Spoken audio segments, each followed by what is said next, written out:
మండల కేంద్రంలో కస్తూర్బా గాంధీ బాలికల విద్యాలయం దగ్గర ఉన్నాం.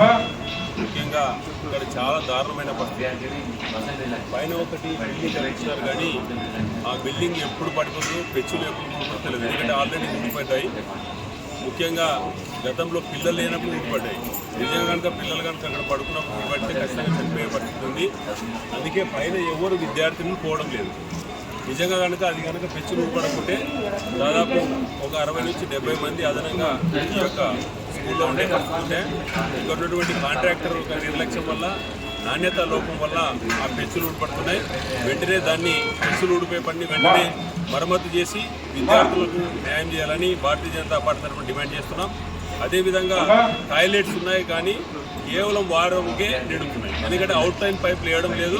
దానివల్ల పిల్లలు ఆ స్కూల్లో ఉన్నటువంటి 250 మంది విద్యార్థులు చాలా ఇబ్బంది పడుతున్నారు. ఇప్పుడు వాళ్ళకి టాయిలెట్సే లేవు. తాత్కాలికంగా పక్కన ఉన్నటువంటి జూనియర్ కళాశాల భవనంలో యూజ్ చేసుకుంటున్నారు. వెంటనే టాయిలెట్ సంబంధించినటువంటి అవుట్ లైన్ పైప్ వేయాలి. అదేవిధంగా ఇక్కడ చూస్తే చాలా దారుణంగా ఉంది. పిల్లలు బయటకు వచ్చి ఆడుకునే పరిస్థితి లేదు. మొత్తం చిన్నపాటి వర్షానికి నీళ్ళు ఆగుతున్నాయి.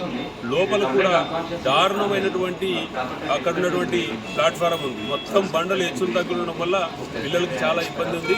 వెంటనే వీటిని సమస్య పరిష్కరించాలని డిమాండ్ చేస్తున్నాం. లేని పక్షంలో ఖచ్చితంగా మీరు పర్యాసం ఖచ్చితంగా చెల్లించాల్సి వస్తుంది. ప్రభుత్వం వెంటనే దీనిపై విద్యార్థులకు అరకొర సీట్లు ఉండడం వల్ల చాలా ఇబ్బంది అవుతుంది. ఇది చాలా పెద్ద మండలం. ఈ యొక్క జోగులాంబ గద్వాల జిల్లానే కాదు, ఉమ్మడి మామనార్ జిల్లాలో పెద్ద మండలం. ఖచ్చితంగా ఇప్పుడున్నటువంటి సీట్లు రెట్టింపు చేయాలి.